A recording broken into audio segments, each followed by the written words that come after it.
안녕하세요. 17강 78회 진행을 맡은 김영숙입니다. 안녕하세요. 안녕하세요. 오늘 세계 여행을 많이 다녀오신 김유미 작가님을 초대했어요. 김유미 작가님 나오셨는데, 안녕하세요, 작가님. 네, 안녕하세요. 세계 몇 개국을 여행하셨나요? 저는 세계 이제 19개국, 83개 도시를 여행을 했고요. 네, 저는 그냥 어떻게 보면은 1년에 한 번씩 그 남편하고 꾸준히 함께 다닌 그 여행으로 지금 이제 이 책까지 쓰게 되었습니다. 오늘 기대됩니다. 그 19개국 우리가 다 사진으로 만나볼 수 있는 건가요? 다 보여드리고 싶은데 시간 관계상 네. 몇 개국만 보여드리도록 하겠습니다. 작가님 17강에 이렇게 출연하게 되었는데 참여 동기가 어떻게 될까요? 네, 제가 선생님으로 모시고 있는 정창근 선생님께서 이렇게 추천을 해주셔서 제가 참여를 하게 되었습니다. 네, 고마운 분이 계실 텐데요. 네, 그 중에 한 분만 추천해 주세요. 고마운 분은 너무나 많은데요. 오늘 저의 이 특강 주제가 아무래도 당신과 떠나는 여행이다 보니까 그 당신에 해당하는 남편에게 고마움을 표현하도록 하겠습니다. 네, 고맙습니다. 네, 도서 추천을 해주시면 좋겠습니다. 네, 뭐 많은 책이 있는데 저는 8단어라는 책이 그렇게 좋더라고요. 그러니까 인생의 본질에 대해서 또 인생을 심플하게 바라볼 수 있게 해준 책이어서 그 책을 추천드리고자 합니다. 저는 본질이라는 부분이었던 것 같아요. 그래서 내 안과 밖을 같이 이렇게 볼 수 있도록 해주는 그런 내용이 되게 많이 와닿았었어요. 17강 78회 김유미 작가님과 함께 여행을 떠날 건데요. 당신과 떠나는 여행, 어떤 여행이 될까요? 여행자의 현재 부동산 투자자이고 에어비앤비 운영을 하고 계세요. 맞습니까? 네, 맞습니다. 우와. 네, 네오 위즈 게임즈 교육문화팀 팀장. 저서 3권을 쓰셨네요. 당신과 떠나는 여행. 우린 다시 여행하게 될 거야. 공저. 내가 거기 그래도 있어준다면 공저 쓰셨는데, 네, 오늘 당신과 떠나는 여행, 어떤 여행이 될지 그 화면 속으로 한번 출발해 보도록 하겠습니다. 안녕하세요. 저는 당신과 떠나는 여행의 저자이자 생활여행자 김유미입니다. 다들 힘드시죠? 이런 상황에도 불구하고 오늘 이렇게 참석해 주셔서 진심으로 감사드립니다. 저도 오늘 최선을 다해서 오늘 이 시간 진행하도록 하겠습니다. 제 책 당신과 떠나는 여행이 출간된 이후에 1등 수혜자는 누구였을까요? 물론 저도 큰 수혜를 받았지만 1등 수혜자는 따로 있습니다. 바로 제 남편이자 소울메이트인데요. 사실 제가 처음에 책을 쓴다고 했을 때 제 남편은 속으로 에이 설마 책이 나오겠어? 이렇게 생각을 했었대요. 그런데 제 책이 실제로 출간이 되었고 또 본인이 읽어봤더니 생각보다는 괜찮네 이런 생각이 들었나 봐요. 그러더니 본인의 상사, 동료, 지인들에게 제 책을 열심히 선물하고 또 홍보도 하더라고요. 그런데 감사하게도 제 책을 읽어주신 분들께서 좋은 피드백을 보내주신 거예요. 몇 가지를 공유드려 보면이 이렇게 차근차근 소중한 꿈을 이뤄가는 모습이 보기 좋다. 장가 잘 갔어. 그리고 책에서 남편의 모습을 떠올리는 재미가 있었다. 그리고 감사하게도 전문 작가로 나서도 될 것 같아. 이렇게 평가를 해주시면서 이렇게 제 책을 읽고 있는 인증샷도 찍어서 보내주신 거예요. 우와. 그러니까 주변에서 이런 좋은 피드백을 보내주니까 제 남편의 어깨는 더욱 으쓱으쓱해졌고요. 그 이후에도 지금까지 새로 만나는 사람이 있으면 제게 사인을 부탁을 해서 그 책을 열심히 선물을 하고 있어요. 뭐 사실 저도 제가 이 책을 쓸 때만 해도 이런 일이 생길 거라고는 상상하지도 못했었는데요. 이런 일들이 생기니까 정말 책 쓰기 잘했구나 이런 생각이 들더라고요. 제가 당신과 떠나는 여행을 쓰게 된 계기가 있는데요. 이것은 제가 3년 전에 적은 저의 버킷리스트예요. 잘 안 보이실 것 같아서 제가 다시 한번 표로 정리를 해봤습니다. 이 중에 첫 번째가 명품백 대신 부부여행 책 쓰기였거든요. 근데 제가 이렇게 종이에 적은 지 1년 만에 실제로 책이 출간이 되었어요. 그래서 저는 종이에 적는 것에는 이렇게 힘이 있구나를 직접 느끼게 된 거죠. 그래서 저는 주변 지인들에게 너가 꼭 이루고 싶은 것이 있으면 이렇게 종이에 적어봐봐. 그러면 그것이 이루어질 가능성이 훨씬 높아질 거야라고 자신 있게 이야기를 하고 있습니다. 제 소개를 잠깐 드리면요. 저는 제 마지막 직장이었던 네오이즈 게임즈와 같은 IT 게임 회사에서 15년 동안 사람에 관한 일을 했었어요. 그래서 그런지 그때나 지금이나 저의 가장 큰 관심사는 사람과 성장입니다. 현재는 저는 부동산 투자를 하고 있어요. 그리고 에어비앤비도 운영을 하고 있고요. 또 이렇게 틈틈이 책도 쓰고 있습니다. 저는 오늘 선생님들께 5가지 이야기를 해드리려고 해요. 첫 번째 이야기는 나는 왜 생활여행자가 되었는가? 두 번째 이야기는 여행을 떠나지 못하는 3가지 이유. 세 번째 이야기는 여행이 주는 가치. 네 번째 이야기는 나는 집에서도 세계여행한다. 5번째 이야기는 누구나 할 수 있는 초간단 생활여행입니다. 그럼 첫 번째 이야기, 나는 왜 생활여행자가 되었는가부터 시작하도록 하겠습니다. 생활여행자는 일을 그만두고 1년, 2년 연속적으로 여행을 다니는 대신에 생활을 하면서 정기적으로 여행을 다니는 사람이라는 의미인데요. 저의 경우에는 세계 여행에 좀 더 중점을 두고 있어요. 이렇게 1년, 2년 연속적으로 다니는 세계 여행 대신에 생활을 하면서 2017년도에는 쿠바, 2018년도에는 포르투갈 이런 식으로 정기적으로 다니는 세계 여행인데요. 저는 현재 50년짜리 짬짬이 세계 여행을 하고 있는데요. 여기서 50년은 상징적인 의미로 봐주시면 좋겠습니다. 물론 저도 처음부터 저를 생활 여행자라고 생각하지는 않았는데요. 저의 첫 번째 해외여행이 신혼여행이었어요. 근데 신혼여행을 다녀온 이후에 여행병에 빠지게 된 거죠. 늘 떠나고 싶고 이렇게 지나다니는 비행기만 봐도 가슴이 두근두근 이러더라고요. 근데 그럴 때 우연히 또 잡지책을 보게 된 거예요. 저와 비슷한 시기에 결혼한 신혼부부가 과감하게 직장을 그만두고 또 살고 있던 집에 전세금을 빼서 1년짜리 세계여행을 갔다는 거죠.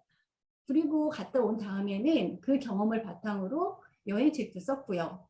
저는 그 내용을 읽으면서 와, 나도 비슷한 신혼부부인데 저 부부가 부럽다, 부럽다, 너무 부럽다 이런 생각이 들더라고요.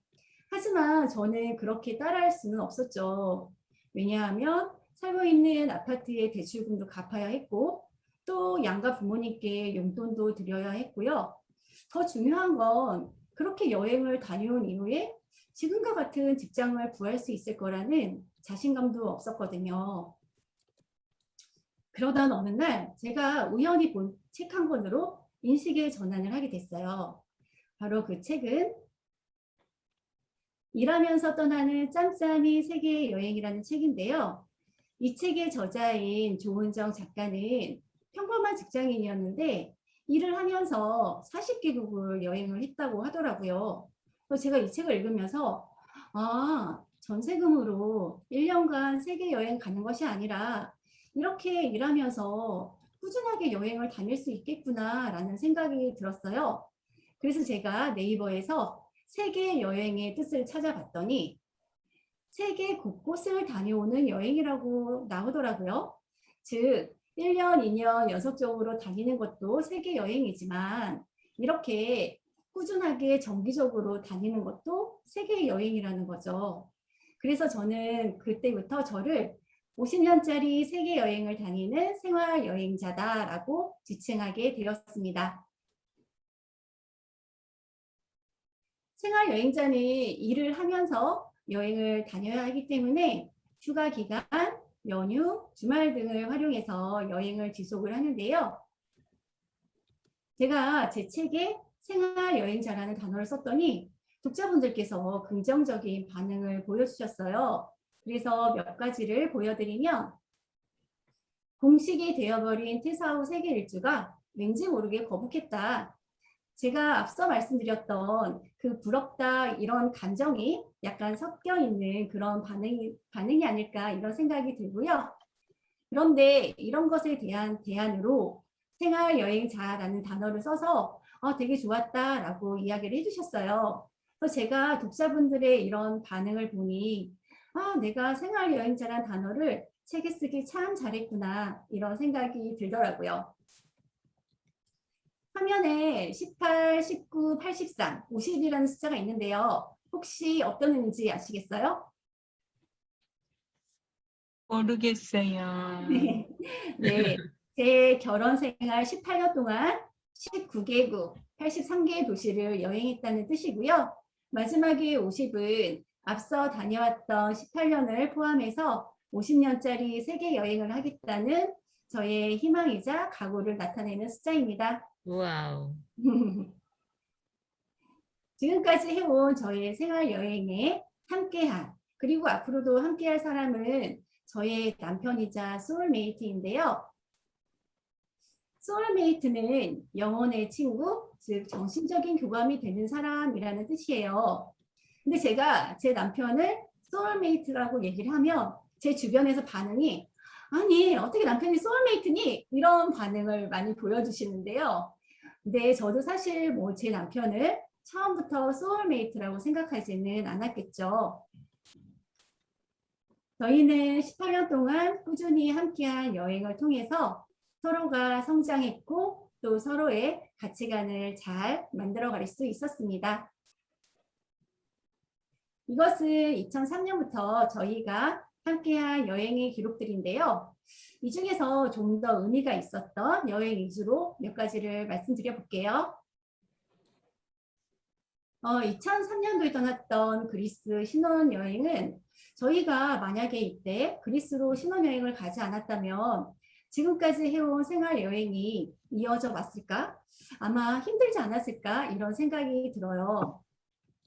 저희는 이때가 첫 번째 해외여행이었기 때문에 모든 게 다 신기했어요. 그래서 이렇게 관광지에 계신 분에게 돈을 드리고 사진 촬영을 하기도 했었고요. 여기는 산토리니인데 저희 이제 신혼부부답게 이렇게 친한 포즈로 사진을 찍기도 했습니다. 그리고 2010년도에 떠났던 일본 삿포로 여행에서는 저의 소울메이트도 여행이 주는 의미를 깨닫게 되었는데요. 사실 이 전까지는 저의 소울메이트는 어떻게 보면 저 때문에 마지못해 여행을 따라다니는 수동적인 여행자였어요. 그런데 이 삿포로 여행을 계기로 여행이 나에게 이런 활력을 줄 수 있구나 이런 거를 깨닫게 되었거든요. 그래서 자세한 이야기는 뒤에서 다시 한번 말씀드리도록 할게요. 그리고 2016년도에 떠났던 프랑스 남부 여행에서는 오히려 소울메이트가 적극적으로 여행을 준비를 했어요. 원래 여행 준비는 제가 담당을 하는데 이때 제가 회사에서 업무가 너무 바쁜 거예요. 그래서 제가 소울메이트한테 부탁을 했더니 본인이 흔쾌히 준비를 하더라고요. 저희가 이때는 렌트카로 여행을 다녔고요. 프랑스 남부하며 빼놓을 수 없는 것이 이 라벤더 밭인데요. 참고로 이 라벤더를 보기 위해서는 7월 중순 이전에 가셔야 해요. 저도 몰랐었는데 7월 중순이 지나면 이 라벤더 꽃이 다 진다고 하더라고요. 그리고 보르도에 가서는 이렇게 와인 투어도 했습니다. 그리고 2012년도와 13년도는 신년 부부여행의 선물인 뉴욕 라이프를 하게 되었는데요. 사실 저의 소울메이트가 영어를 저보다는 훨씬 잘해요. 그래서 영어에도 관심이 많고 또 본인이 어떤 문장을 구사해보고 좀 이상하다 싶으면 항상 다시 찾아보고 하는 이런 습관들이 있었는데 그러다 보니까 시간이 되면 틈틈이 영어 학원도 다니고 이랬었어요. 그러다가 회사에서 중간 관리자를 대상으로 뉴욕에 연수를 보내주는 프로그램이 있었는데요. 거기에 선발이 된 거죠. 그래서 저희는 생각하지도 못했던 뉴욕 라이프를 하게 됩니다. 그래서 저희는 1년 동안 머물면서 이렇게 틈틈이 뉴욕을 관광을 다녔는데요. 여기는 유명한 월스트리트에 있는 황소 동상이고요. 또한 여기는 UN 본부입니다. 그리고 제 소울메이트는 대학교에 다니고 저는 이렇게 어학원에 다니면서 영어 공부를 했고요. 이렇게 함께 서로 성장하는 시간을 보낼 수 있었어요. 그리고 2015년도에 떠났던 미국 포틀랜드 여행에서는 에어비앤비의 영감을 받게 되는데요. 저희는 2013년 이후부터는 숙소를 예약할 때 주로 에어비앤비를 통해서 예약을 하고 있어요. 이때도 마찬가지로 에어비앤비를 통해서 숙소를 예약을 했는데요. 저희가 머물렀던 이 린다 할머니 집에서 나도 저렇게 한국에서 운영해 볼 수 있겠다라는 생각이 들었고요. 그래서 2016년부터 제가 살고 있는 집에서 에어비앤비를 운영을 했습니다. 사람들이요. 언젠가는 여행을 갈 거야. 언젠가는 갈 거야. 이러면서도 막상 떠나지 못하는 경우가 많더라고요. 그래서 왜 그럴까 하고 생각을 해봤더니 거기에는 세 가지 이유가 있었어요. 그래서 두 번째 이야기는 여행을 떠나지 못하는 세 가지 이유를 말씀드리도록 하겠습니다. 첫 번째는 뭐니 해도 돈이죠.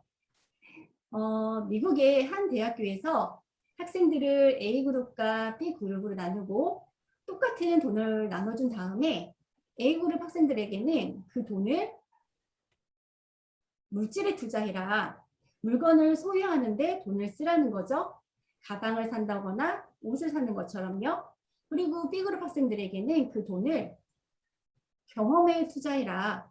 몸으로 체험하는 데 돈을 쓰라는 거죠. 여행을 간다거나 공연을 보는 것처럼요. 그리고 나중에 어떤 경우에 더 큰 행복감을 느꼈는지 조사를 했더니 경험에 투자한 경우에 더 큰 행복감을 느꼈다고 해요. 그래서 좀 더 살펴봤더니 거기에는 관계라는 것이 들어있었다는 거죠. 사랑하는 연인과 함께한 여행, 또한 좋아하는 친구들과 함께 본 공연 이런 것처럼요. 이 친구는 저의 고등학교 때부터의 단짝 친구예요. 근데 이 친구가 20대 초반에 일본어에 관심이 많아서 일본으로 어학연수를 갔어요.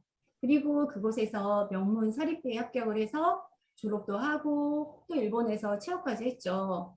그래서 가끔 한국에 나올 때마다 저에게 유미야 일본에 한번 놀러와 같이 여행 다니면 되게 재밌을 거야 이랬었는데 사실 저는 그때는 여행에 별로 취미도 없었고 며칠 여행 다니는데 100만 원 이상의 돈을 써야 한다는 것이 좀 아깝은데 이런 생각이 들더라고요. 그래서 결국에는 친구가 있는 동안에 한 번도 가지를 않았거든요. 그러다가 친구는 귀국을 하게 되었고 가끔씩 친구와 만나서 얘기를 할 때마다 우리 그때 일본 여행 다녔으면 되게 재밌었을 텐데 이런 이야기를 했었어요. 그러면서 우리 나중에 꼭 같이 일본을 가자 이렇게 하고 약속을 했었는데 그 약속은 지킬 수 없는 약속이 되어버렸어요. 왜냐하면 이 친구가 5년 전에 암으로 먼저 하늘나라로 떠났거든요. 그래서 어떻게 생각해보면 20대 때 100만 원이 저에게 큰 돈일 수도 있었지만 또 금방 모을 수도 있는 돈이었거든요. 그래서 친구와 그때 여행을 했었다면 좀 더 추억이 많이 남아있지 않았을까 하는 그런 아쉬움이 있어요. 그리고 두 번째 이유는 일이죠.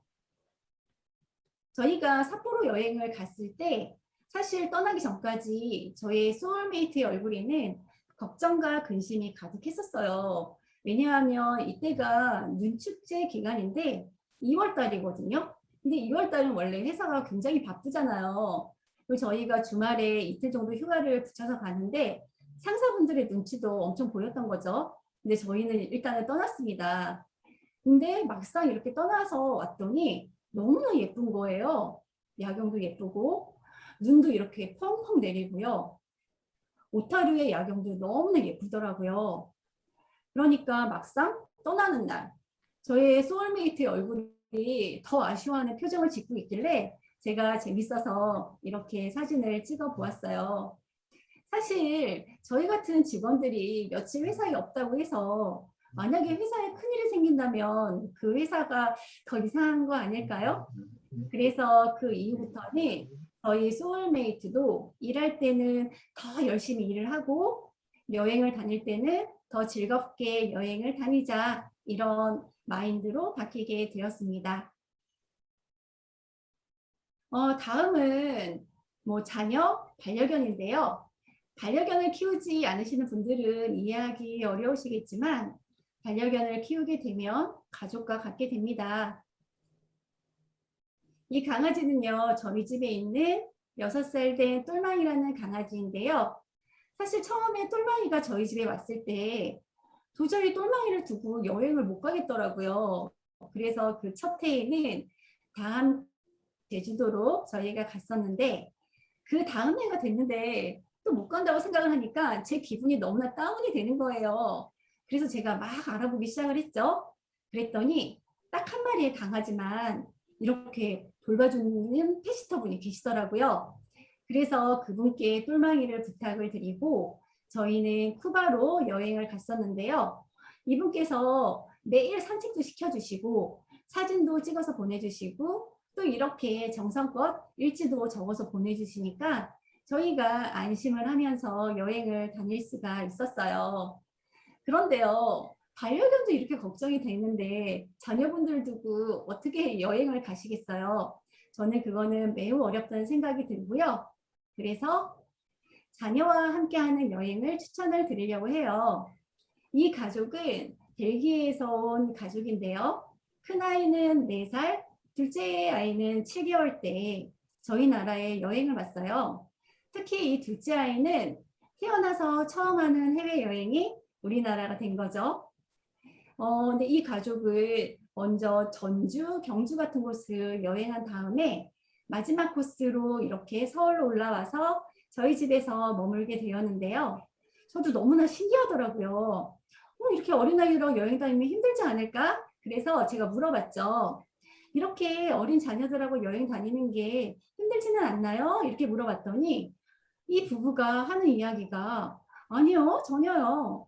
저희는 원래 연애할 때부터 여행을 좋아했고요. 아이들이 태어났다고 해서 달라지는 거는 없어요. 그저 여행의 동반자가 늘어났을 뿐이죠. 라고 이야기를 하더라고요. 그래서 제가 이 이야기는 내 주변에 많이 전파를 해줘야겠다. 이런 생각이 들더라고요. 물론 코로나 이전에 많은 부모님들께서 아이들을 데리고 뭐 괌, 사이판 이런 곳을 많이 다니시긴 했는데요. 이 가족처럼 여행의 선택지를 좀 더 넓혀볼 수 있지 않을까 싶어서 저는 제 지인들에게 이야기를 많이 해주고 있어요. 세 번째 이야기는 여행이 주는 가치인데요. 제가 18년 동안 꾸준히 여행을 다닌 것을 아는 제 친구들이 저한테 가끔씩 이렇게 물어봐요. 유미야, 너 지금까지 여행 다닌 비용 다 합치면 샤넬백 한 10개는 샀겠다? 이러는데요. 제가 계산을 해보니까 충분히 가능했을 것 같더라고요. 그런데 저는 명품백 대신에 명품 추억을 선택을 했습니다. 이 사진은 제가 쿠바 여행을 갔을 때 사진인데요. 그때가 크리스마스 시즌이었어요. 그래서 크리스마스 이브날 제가 머물고 있던 에어비앤비 호스트 가족분들이 저희를 이렇게 만찬에 초대를 해주셔서 함께 맛있는 식사도 하고 대화도 나눌 수가 있었는데요. 이러한 추억은 시간이 갈수록 더 귀하게 자리 잡을 것 같아요. 명품 추억은 복리의 효과가 있다는 생각이 들거든요. 10년 뒤에는 5억, 10억 이상의 가치를 준다는 생각이 듭니다. 그래서 다음은 저희 부부에게 명품 추억을 선사해준 여행지 베스트 3를 말씀을 드릴게요. 첫 번째는 프랑스 남부 프로방스 지역인데요. 여기는 아르리라는 도시예요. 고흐가 굉장히 사랑했던 도시이고요. 여기 고흐의 별이 빛나는 밤의 배경이 됐던 카페에 가서 이렇게 사진도 찍고 커피도 이렇게 마시고요. 또한 여기는 해바라기 밭이 굉장히 이렇게 유명해서 길 가다가 예쁜 곳이 있으면 이렇게 즐길 수도 있고요. 저희가 방문했을 때가 아비뇽 대축제 기간이어서 이러한 공연들을 무료로 즐길 수가 있었습니다. 두 번째는 쿠바 아바나인데요. 쿠바 하면 이렇게 형형색색의 부카가 굉장히 유명하죠. 그리고 길거리에서 이런 멋진 재즈 공연도 감상하실 수가 있고요. 화면이 작아서 잘 안 보이실 것 같은데 반기문 전 유엔 사무총장님이 방문을 하셨었나 봐요. 그래서 이렇게 머리를 다듬고 있는 사진이 있어서 저도 재밌어서 사진을 한번 찍어봤고요. 그리고 이곳은 말레콘 해변이라는 곳인데 석양이 질 때 굉장히 아름다워요. 그래서 쿠바의 연인들이나 관광객들이 많이 방문하는 곳이기도 합니다. 그리고 세 번째는 크로아티아 두브로브니크인데요. 제가 사실 여기 갔을 때만 해도 우리나라 사람들에게는 그렇게 유명했던 곳이 아니었어요. 근데 갔다 왔더니 너무나 예뻐서 제가 주변 지인들에게 여기 한번 꼭 가보라고 너무 예쁘다고 이랬었는데 그때는 다들 관심이 없더라고요. 그런데 얼마 뒤 나영석 PD의 꽃보다 누나라는 프로그램이 이렇게 방송이 되었고 그 이후부터는 발리만큼 유명한 곳이 되었죠. 그래서 저는 속으로 그래도 내가 나영석 PD보다 이 좋은 곳을 먼저 발견했어. 이런 자부심이 있습니다. 여기는 이렇게 주황색의 지붕이 되게 예뻐요.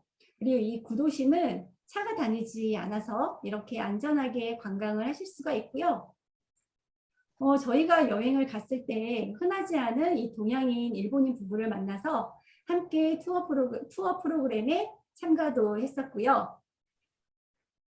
또한 크로아티아 분들이 굉장히 친절하시더라고요. 이분은 저희가 머물렀던 숙소 주인분이신데 저희가 체크아웃하는 날 저희를 배웅해 주시겠다면서 이렇게 함께 버스 정거장까지 나오기도 하셨어요.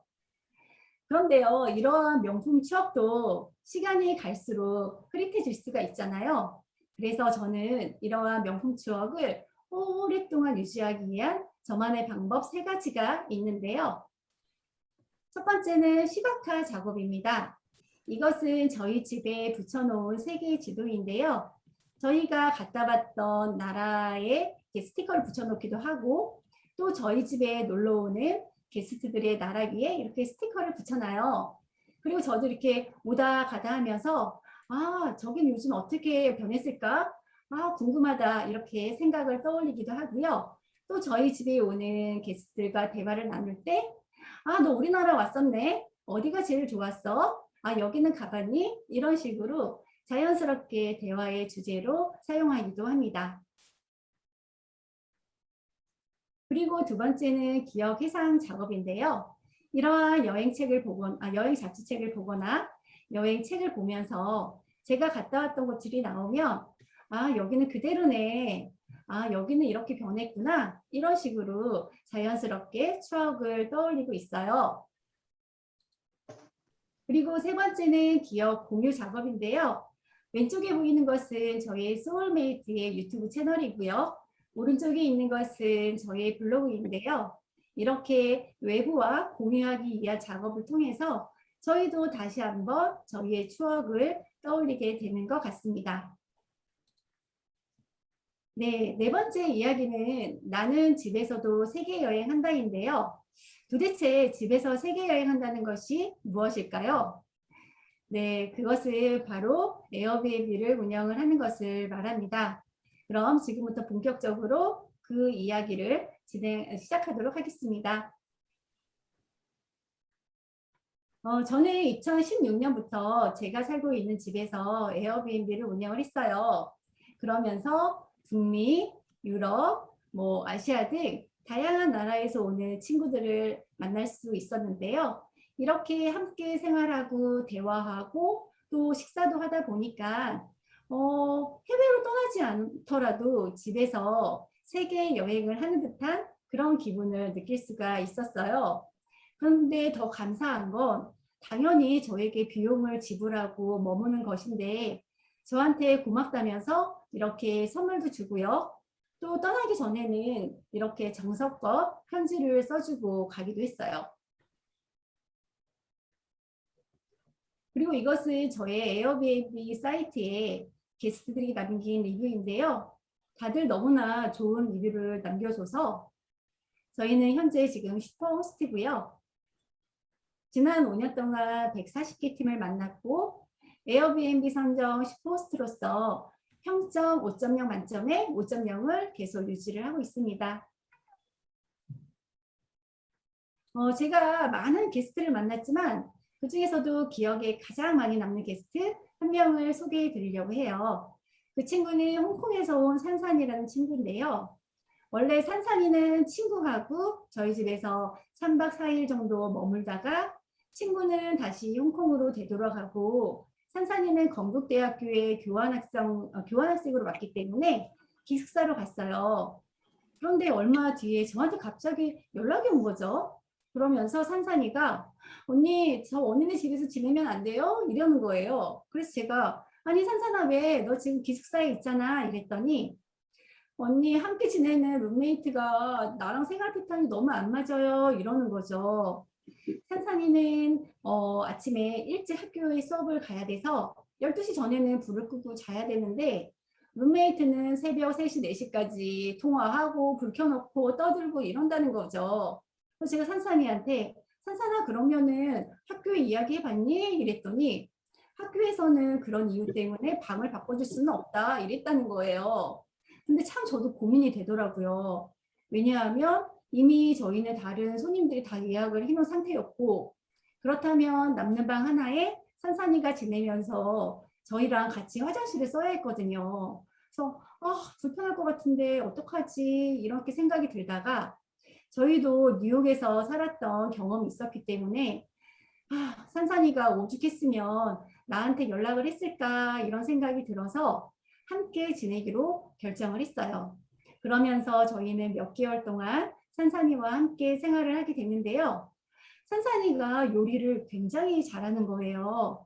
근데 사실 저는 별로 요리에 취미가 없거든요. 그래서 그런 거를 아는 산산이가 자기 저녁을 준비할 때 제 것도 항상 준비를 해서 언니 같이 저녁 먹자 이러는 거예요. 제가 이런 이야기를 제 친구들에게 했더니 제 친구들이 아니 민박집 아줌마가 밥을 해줘야지 어떻게 네가 밥을 얻어먹니? 이러는데 뭐 저도 사실 이렇게 될 줄 알았나요? 물론 저도 산산이에게 맛있는 것을 많이 사주기도 했습니다. 그래서 산산이는 이렇게 저희 집에서 잘 머물다가 홍콩으로 되돌아갔고요. 또 얼마 전에는 취업에 성공했다고 연락이 와서 제가 진심으로 축하를 해주기도 했습니다. 코로나 이전에는 제가 살고 있는 집에서 에어비앤비를 운영을 했어요. 그래서 아침에 이렇게 간단하게 아침을 준비를 해주고요. 또한 마음에 드는 게스트가 있으면 이렇게 함께 삼겹살도 구워 먹고 또한 이 친구들은 미국에서 온 친구들인데 K-드라마 팬이래요. 근데 즉석 떡볶이가 너무나 궁금하다고 해서 이렇게 같이 음식을 나눠 먹기도 했고요. 그리고 이 부부는 일본에서 온 부부인데요. 저희 집에 2번이나 방문을 하셨어요.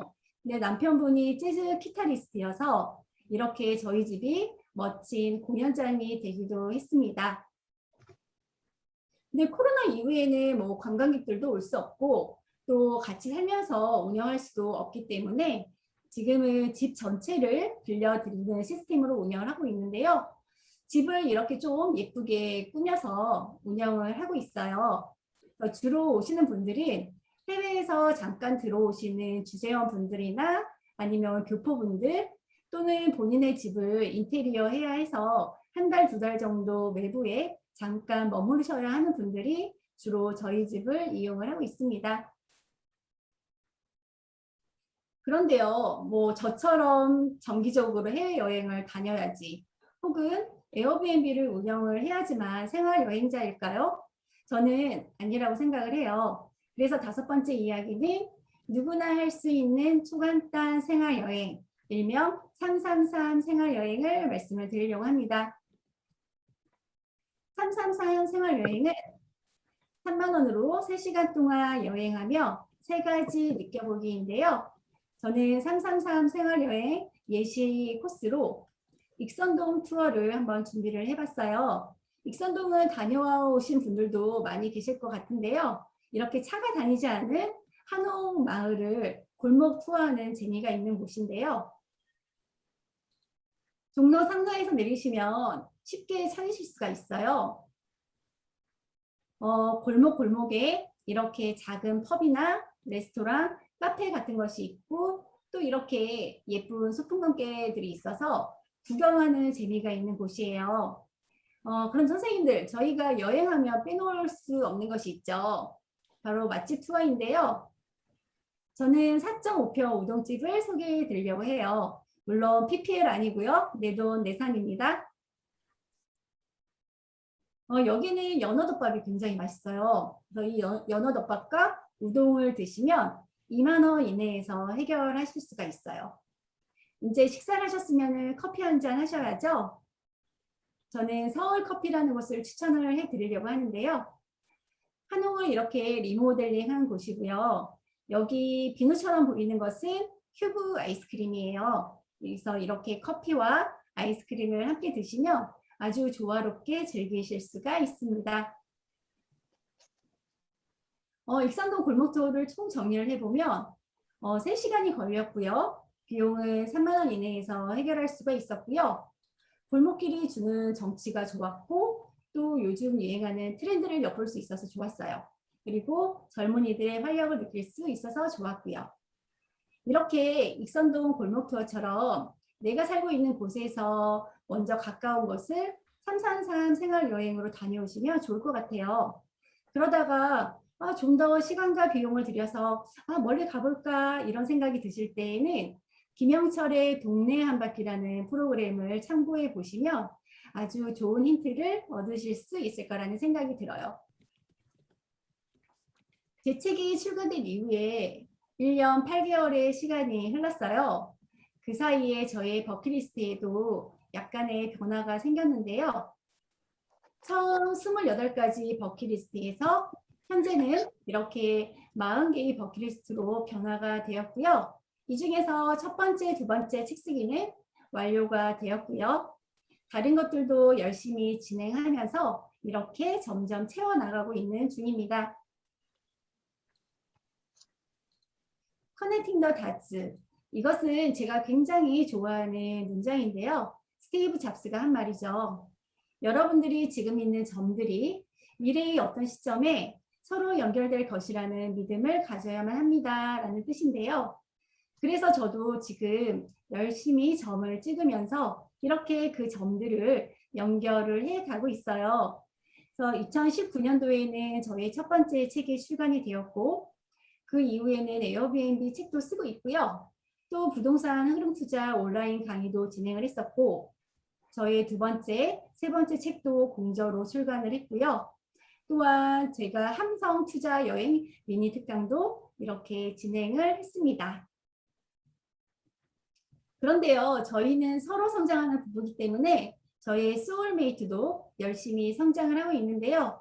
본인의 유튜브 채널인 똘망TV도 개설해서 열심히 운영하고 있고요. 또 미라클 모닝을 하면서 그 시간에 운동도 하고 독서도 하고 있어요. 그러면서 현재 매월 4권 이상의 독서를 하고 있는데요.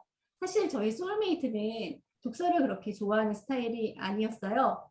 그런데 이렇게 본인을 변화시키고 성장시켜 나가고 있는 중입니다. 저는 오늘 선생님들께 5가지 이야기를 해드렸어요. 첫 번째 이야기는 나는 왜 생활여행자가 되었는가? 두 번째 이야기는 여행을 떠나지 못하는 3가지 이유. 세 번째 이야기는 여행이 주는 가치. 네 번째 이야기는 나는 집에서도 세계여행한다. 5번째 이야기는 누구나 할 수 있는 초간단 생활여행입니다. 다시 한번 말씀드리지만 생활여행은 꼭 해외로 나가는 것만을 의미하지는 않습니다. 내가 살고 있는 동네를 3시간 정도 여행하는 것도 아주 멋진 생활여행이 된다는 것을 꼭 기억해 주셨으면 좋겠어요. 이 책에 대해서 궁금하신 사항이 있으시면 언제든지 제 블로그나 이메일로 연락을 주시고요. 끝으로 오늘 참석해 주신 모든 분들께 오늘 저의 강연이 행복한 생활 여행자가 되는 마중물이 되었습니다. 지금까지 생활여행자 김유미의 당신과 떠나는 여행을 경청해 주셔서 진심으로 감사합니다. 와, 고맙습니다. 감사합니다.